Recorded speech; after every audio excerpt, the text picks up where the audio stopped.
from a friend. Getting back to the study that we heard on the news just recently, was the STDs are in kids who are 15, 16. How are we getting to reach those kids? I mean, that's where the education needs to start.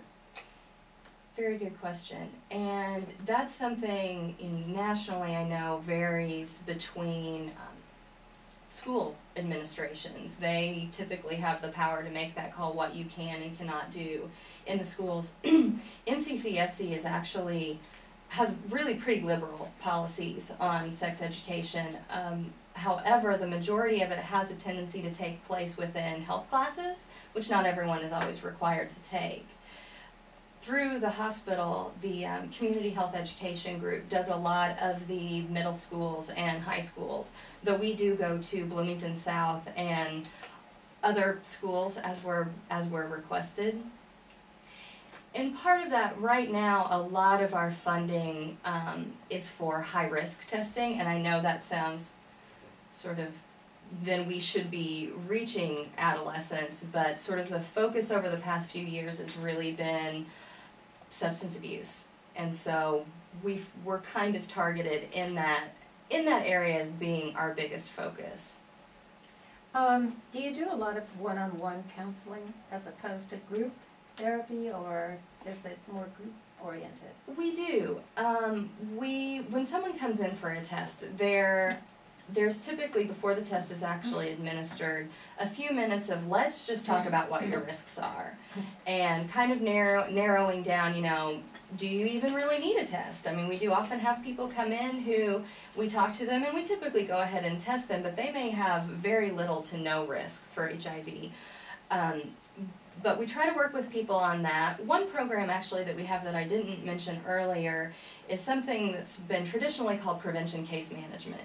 And it's a program for people who either are living with HIV that maybe really struggle with negotiating safer sex with partners, or may have a history of substance abuse, and specifically working with them one-on-one on how can we help you to make these changes for yourself. The other part of that program is for people who may be considered at high risk but they're currently HIV negative.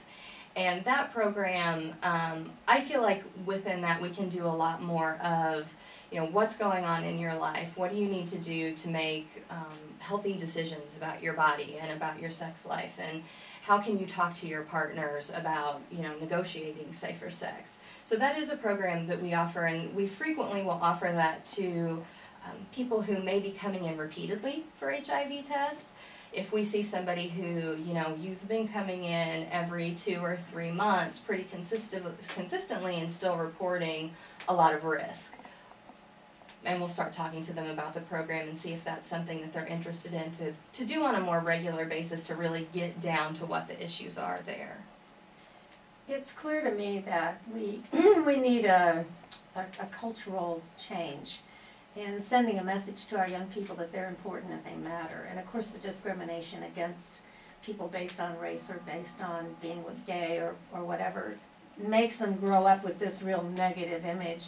Mm-hmm. Do you do anything like signage, like putting up posters on, buses or around areas, sending a message that, we care about you, we love you, you're important, safer sex, that kind of theme? Is there anything like that ever happens? Or maybe you don't have the money to do that, I don't know. But and exactly, you hit the nail on the head there. A lot of that that marketing is really pretty expensive.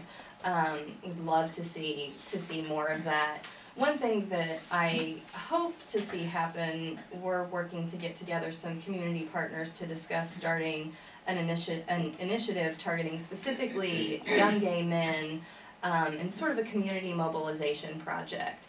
And the focus is, getting these young men together to build community, talk about self-esteem issues, talk about what it means to be young and to be gay, and hopefully, building into that the prevention messages. Well, it looks like we've got just about a minute left, so in that minute, can you tell us how to get in touch with Positive Link, and also where people can go for more information? Absolutely. Our office number is 812-353-9150. If you have questions specifically, please feel free to email me. My email is ebrinegar, EBRINEGAR @bloomingtonhospital.org. Our main office is at 333 East Miller Drive. We're located upstairs from the Volunteers in Medicine Clinic. And then again, 2 days a week, we also do testing at the Monroe County Health Department Futures Clinic, which is at 338 South Walnut Street. Is there a positive link website? If you go to the Bloomington Hospital website and search positive link, we do have a page on there. That's the easiest way to get, and all the contact information is located there as well. Well, thank you very much, Emily, Thank for you coming, so much coming for in and having talking me. to us tonight. I always enjoy hearing what you have to say, even if the news isn't always good. Right. We have to think positive, right? We do have to think positive. So we'll look forward to seeing you again real soon. Thank you. Look forward to seeing you.